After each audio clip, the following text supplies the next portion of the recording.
Trust in the Lord with all your heart and lean not in your own understanding, and acknowledge Him in all your ways, and acknowledge Him and He shall guide your paths. So yun, maraming mga challenges diba, for the whole year. So ang ginawa ko lang is just to trust God kasi wala naman tayo, hindi naman natin control yung mga pangyayari. Lalo na sa ating pangyayari. Amen. Just hold on, pray, ano mo na lang na God is working. Kasi akala natin, hindi lang sila. Kasi we need to wait for His timing. So praise the Lord dahil pinaprocess yes, we are, everyone is for us in the process ng diba? So we just hold on His promises. Sinabi niya na I will never leave you nor forsake you. Diba? So it means whatever it is na ating circumstance sa buhay natin, ano natin, we consider that God is with us. Diba? God is Emmanuel. Diba? Yun yung God is with us. So kumbaga, hindi na kukulang ang Panginoon kahit na nagkakaroon tayo ng problema sa buhay o mga faithfulness natin, stubbornness. Just, grabe napaka-faithful ng Panginoon. Nandiyan pa rin siya sa atin. Amen. Tingnan mo yung grasya. Wala na tayo. Kumbaga, thanks God that we is a praise to others. So, as a picture. Hindi kita sa picture. Yun yung pinakamagandang gift. Be humble, be gentle, and be patient. Amen. Amen. Amen. Be humble, gentle, and patient. Jesus Christ. So, yun lang. Maraming salamat. Yes. Amen. Amen. Dito ka, ate. Ate. Ang verses na nag-give prayer.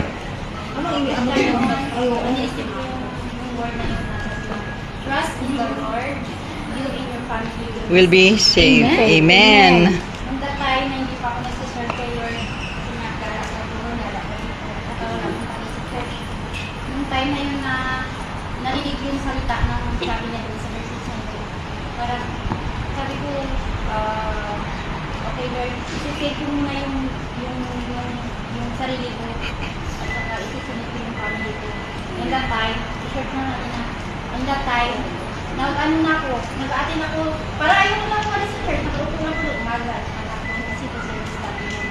Hanggang sa nag-desire ako mag-serve kay Lord. Nag-serve na ako kay Lord, siyempre yung mga trial na natin, darating talaga yan, yung mga temptation, darating talaga yan.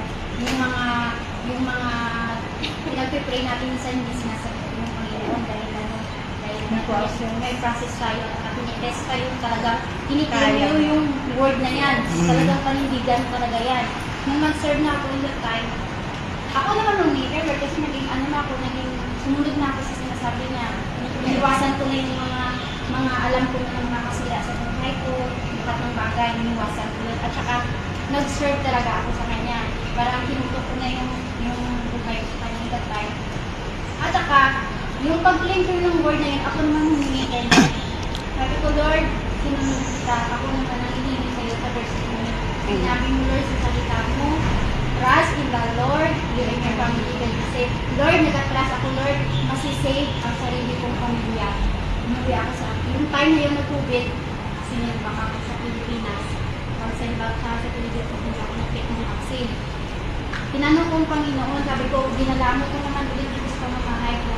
Ibig sabihin, may gagawin ka. At saka yung word na tinanggap ko sa'yo, hinihingin ko sa'yo ngayon dahil hindi ko na ako. Kasi yung asawa ko, mga anak ko, hindi na tapos yung asawa ko, marami na magkakamali. Lahat ng pagkakamali, nagawa niya na. Nung hiningi ko kay Lord, umiyak talaga ako. At saka nag-rebound talaga ako ng isa kasi baka umiyak talaga ako kasi hindi ko na kaya. Yung sinabi ko, hinilin ko talaga. Nag-pray ako ng umaga, hinilin ko yun. Nag-pray ako ng bago matulog, hinilin ko yun. Hanggang sa dumating yung time, yung asawa ko na sinima. At saka, nagtulog tayo sila. Amen. Yes. Galing ni Lord. Sino pang